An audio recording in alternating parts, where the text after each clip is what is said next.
Hello everyone, welcome back to the channel. Thanks for tuning in. You join me today in the barn in May and it's a big day.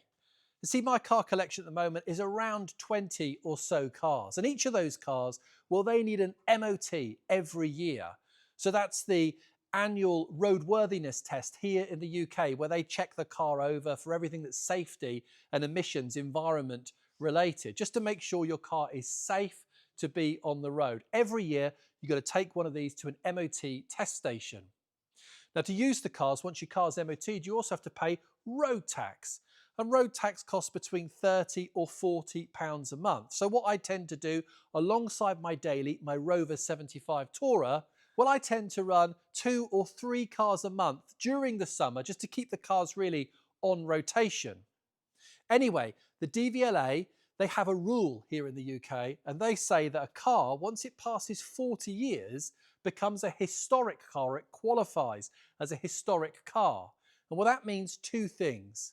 Number one, it means you don't have to have the car MOT'd anymore, which is bonkers if you ask me, because as I say, it's a test of the safety of a particular car. But nonetheless, you don't need to have the car MOT'd any longer. I think probably though I would do. The other thing that it qualifies you for, and this is the important one, is no more road tax. And well, that means you can drive your car on UK roads for free. Now, I drive a number of modern classic cars, so rarely, in fact, it's never happened that I've actually owned a car that's crossed over into that historic vehicle status. I've owned a few, but I've never actually had a car and owned it through the 40-year point until today. Because you see, here in May 2025, well, my Ford Capri, which was registered on the 1st of August 1984, has passed that 40-year milestone. So this now qualifies as a classic, a historic car. It's always been a classic car, of course, a historic vehicle. Now, it's not quite as simple as soon as the car ticks over 40 years, as this one has now done, that it immediately qualifies itself for that. Oh no.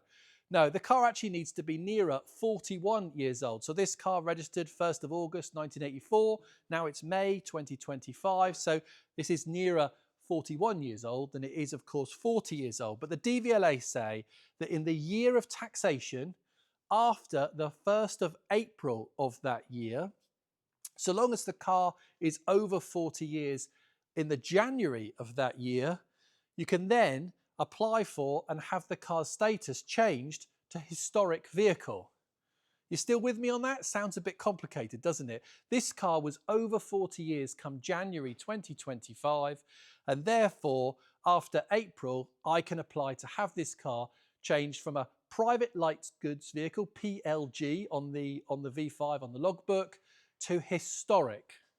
In fact, here's how the DVLA explain it.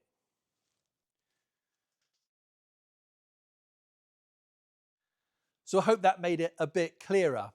So what I need to do is I need to take the ownership document, the V5 for this car, along with a valid MOT certificate into a post office where over the post office counter, they will change this from a PLG, a private light goods vehicle, into a historic status. And well, there's a problem. You see, as this car sits here, well, the MOT has expired. It expired on the 31st of January this year. So this car needs one more MOT, just one more, for this car to qualify for free road tax. The thing is, I know there's some work to do on this car. I know that I need to do some jobs. The first of those jobs, if you've been watching for a while, well, you'll know I knocked the exhaust. I drove this car out of the Ford showroom back in November last year. So this car has a bit of an exhaust blow, which we need to sort out. The other thing I want to do is I want to put a Jubilee clip on this breather pipe because occasionally it pops off. Another job that we need to do on this car, well, when I drove this car up to Simply Ford last year, which was a 313-mile journey for this, what, then 40-year-old car, well, on that drive, I fancy that the car started to make a bit of a new noise, and that was coming from the rear wheels. So I've got maybe a wheel bearing or the rear differential that needs some attention. So we'll check that out in this video. And the last thing I want to do on this car, because I've owned it now for 2 years, is I want to give it a really decent check over, and I want to give that engine a service, just to make sure everything's right on my Ford Capri. And then, assuming we find nothing else on this car, then it's off for that all-important MOT. Fingers crossed it passes. And then I'm down to the post office to register this car as a historic vehicle. Will everything go to plan? Watch this video to find out.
So the Capri's out of the barn on a beautiful day. And well, it started there first time. I know that it shortly after cut out, but it started that second time when it ran really well. And you must have heard that exhaust blow as I drove it out of the barn. The exhaust blow is coming from this join. And well, I really hope that I haven't snapped a bolt. I suppose we'll find out in a minute. Now, another fault that presented itself as we started it up there in the barn was a fuel leak coming from this near side, which we've had a look at, and it looks to be a piece of rubber hose. So we've got some of that. We'll check it out, albeit it's a bit of a mystery fuel leak because it seems to have cured itself on the drive from in the barn to here. Bit of a strange one, as I say. We'll check it out and probably end up replacing the pipe. We'll see in a moment. We're also going to do that breather pipe, as I said, so we'll get that done. Check these rear wheels and everything else that the Capri needs. So, fingers crossed, I'm dropping this car to an MOT tomorrow. Let's see how we get on.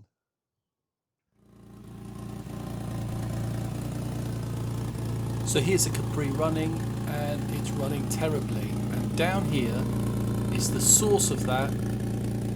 That is the exhaust join that I knocked when I drove out of the Ford showroom. Thankfully, the bolts weren't stuck. We've got it off, and now it's just a case of refitting this pipe and putting those bolts on nice and tight. Also, I put a clip on the breather pipe, so that one won't be popping off anymore. And then it was over to Nigel to put the Capri up in the air and check those rear wheels. What's that noise? And on inspection, Nigel was pretty confident this isn't the diff making that kind of grinding noise. It's more the brake drums and the brake plates just rubbing together, a bit of corrosion there. So we'll clean those up after the MOT.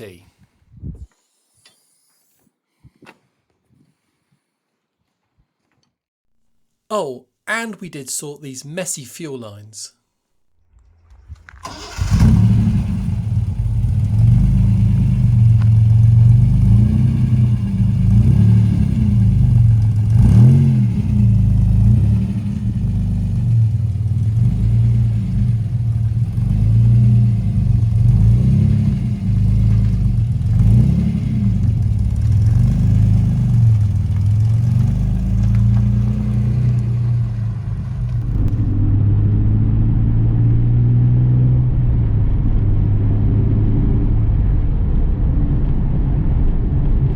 It's amazing to be back out in my Capri on such a beautiful day and driving this car. Well, it's an important drive, isn't it?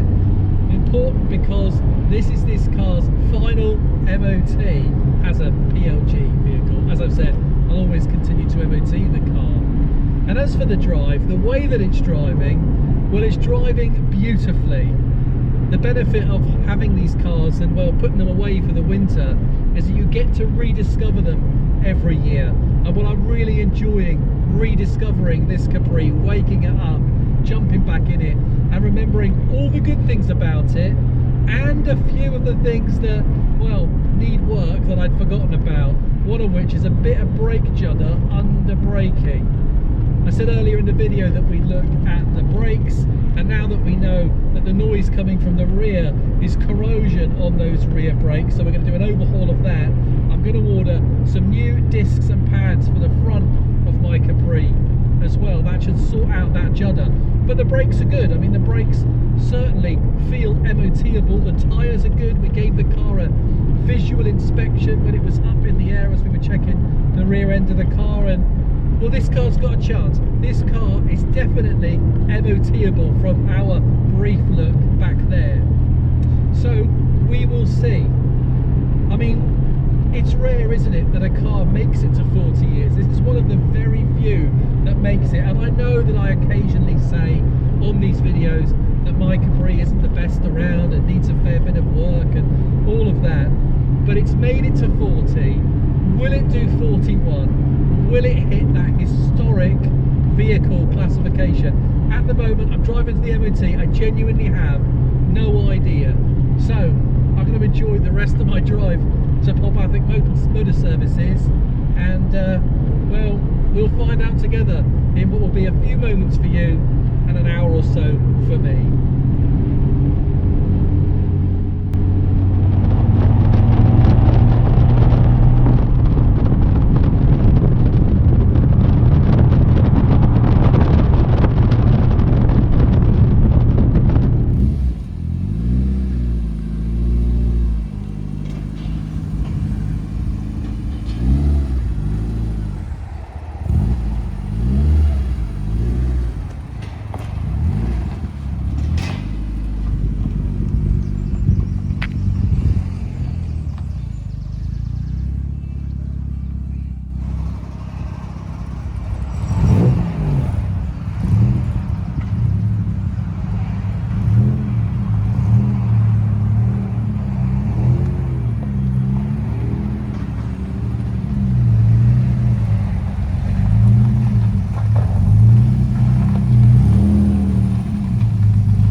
We've only gone and passed the MOT.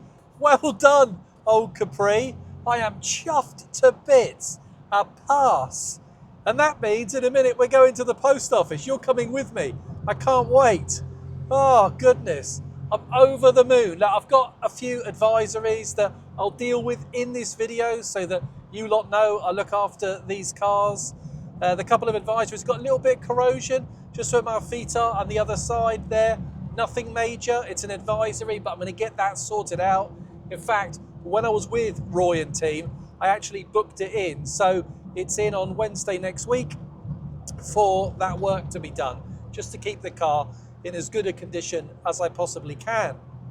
The other thing is the near side shock absorber, the spring is a bit corroded. So I'm going to order 2 shock absorbers, both fronts, and I'm going to do that along with the service kit, because I mentioned earlier that I was going to service the car, but I held off ordering all of that kit just in case we needed anything for MOT purposes. So let's do 2 front springs, let's do brake discs and pads on the front, let's sort out the rear brakes just to lose that noise that we're hearing and get the corrosion just addressed with some welding. Oh, and also the battery is insecure, which is me being a bit lazy. I took the battery out, I didn't put the clip back in. So I'll sort that out, and Well, then this car has got a clean bill of health, a Capri at 40 years old with no advisories. I am over the moon. Oh dear, this is a lovely car to drive, and I am loving this drive home in particular.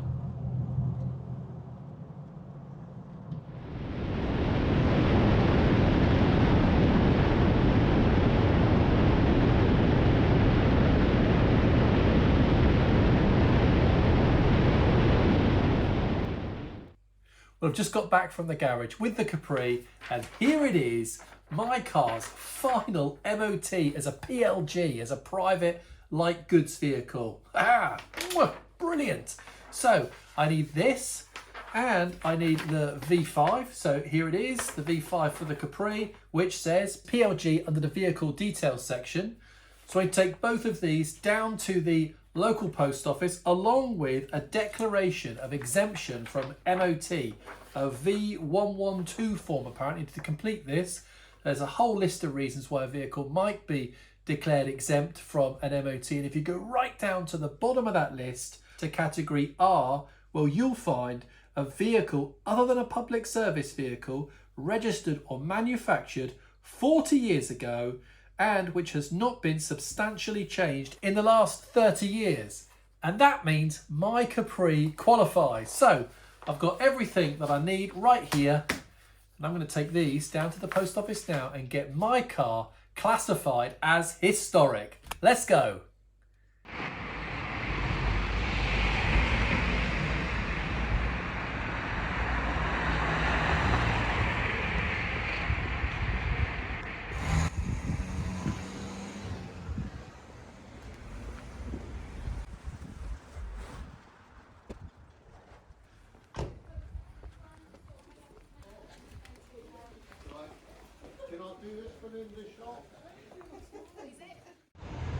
And that's it, it's done. Here you go, look. I had to put historic into the change vehicle details, I think, on the V5C. Then Sarah here at the post office did everything. My car is all taxed and I paid absolutely nothing. Let's take the Capri for a drive. So before we get to doing the jobs on this car, well, as I just said, I wanted to take this out for a drive on a lovely Cornish sunny morning. It's Saturday and there's a big car meet happening at Castle Motors, which is just outside of Liscard. So in front of me right now is Nigel in the 600 Turbo. Then we've got Graham in his Mercury Grey Escort XR3i Cabriolet, and me, of course, in my Capri. Now I've got the Rover taxed at the moment. Graham's obviously taxed his, and I've taxed this, of course. So nice feeling being out and driving a historic vehicle having not paid any tax. It feels like you're cheating. Anyway, Castle Motors, a local dealer of luxury premium cars with some supercars thrown in and some classics. Well, they've also got on their forecourt, suspended on a stand, an English Electric Lightning aeroplane. So we're trying to get in there at the beginning of the meet so we can get the cars positioned somewhere close to that, because I think it will make for some good pictures. Whatever happens, it's a nice way to spend a Saturday morning. It's only 10 or so miles from home, and we're stretching the legs of these three very different, lovely, modern classic cars. So I'm going to enjoy the drive. I'll cut to us arriving at Castle Motors, and I'll show you probably a few of the cars there before we crack on, Nigel and I that is, with the jobs that we need to do to this car to give it an advisory free MOT.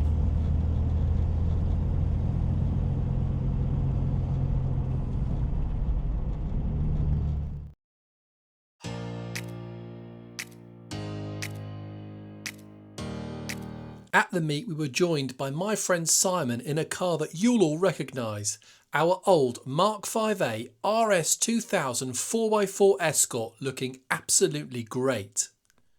And here's a selection of my favourites from the Castle Motors meet.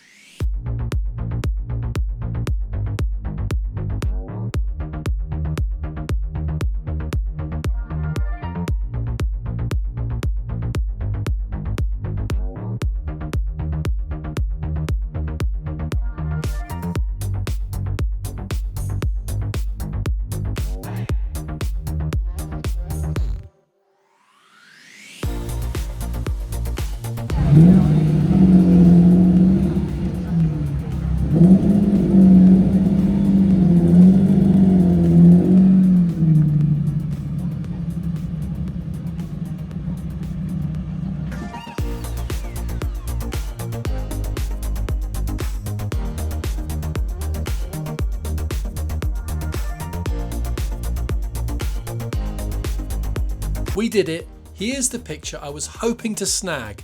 A couple of classic machines, both retired in the 1980s.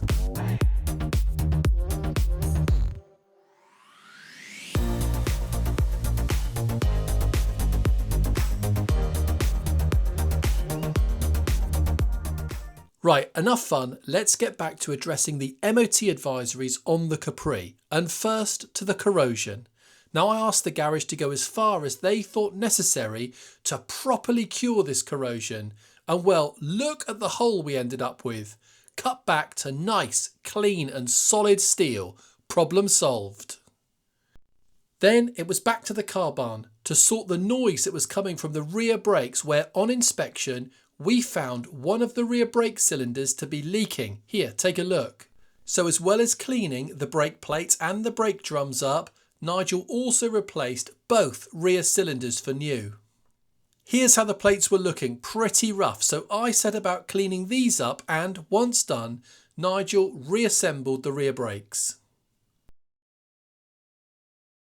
And here's the new cylinder going in, much, much better.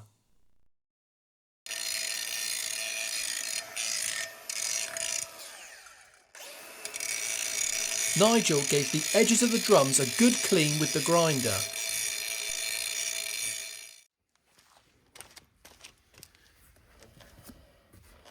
It might not sound it on camera, but that's a big difference. Another day, and it's another end of the Capri to work on. So the rear end of this car now all sorted out. We've cleaned up those brake drums. Boy, does it sound better. No grinding noise now at all. Also, new rear brake cylinders on both sides, and Nigel made up that new copper brake line on the back. So brakes at the rear all sorted out and, well, looking fantastic as well. So attention turns to the front. The car's running because we're warming the oil up, because we're going to give this car an oil change just to really maintain the healthy status of this engine. So I've got an oil filter here and fresh oil for the car. I think this takes 4 litres. But also, just to clear off all of those advisories on this car, to give this car an absolute 12-month clean bill of health, well, we've got new suspension springs, because these at the front, well, they're looking a bit corroded. In fact, I think it's that side which is advised on the MOT as being a bit corroded, but we're going to change both. So 2 new springs here for this car and 2 new brake discs and pads. And well, that'll be this car on the road with no advisories for the MOT. So let's get cracking. Here we've dropped out the suspension strut, and just like that, we've fitted fresh springs and we've painted the strut tops black.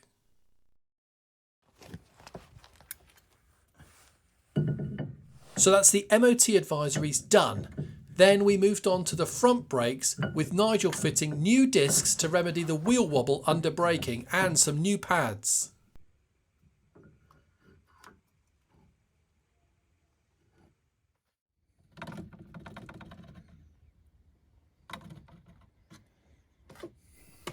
A top up of the brake fluid, once we'd bled the brakes of course.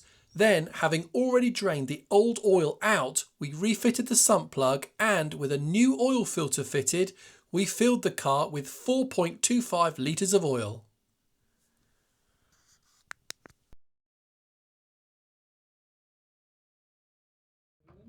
You got an oil over? Yeah, you got one, that's right. Yeah, just start it up.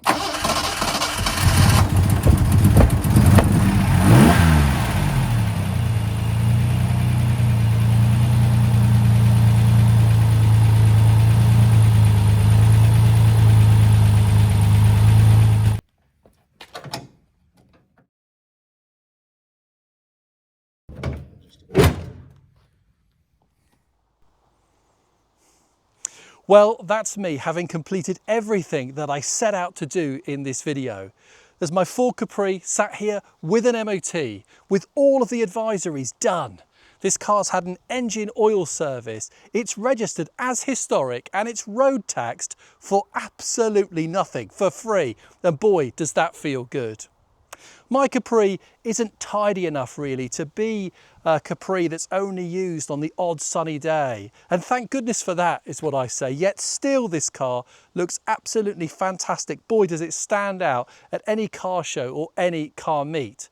But the best thing about my Ford Capri is the way that it drives. This car is perfectly reliable and it's absolutely fantastic to drive. I love this car.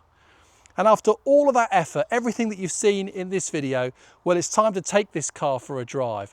I'm taking this car on a road trip, this old car on a road trip, but I'm doing it with a very modern twist. So if you want to see that, you're going to have to stay tuned to the channel and tune in to that video. It's coming soon. Thank you so much for watching this one. I hope that you've enjoyed it. If you have, hit the like button. Do leave me a comment about this car or anything else. Well, thank you for watching and I'll see you again on the next one. Bye for now. Bye-bye.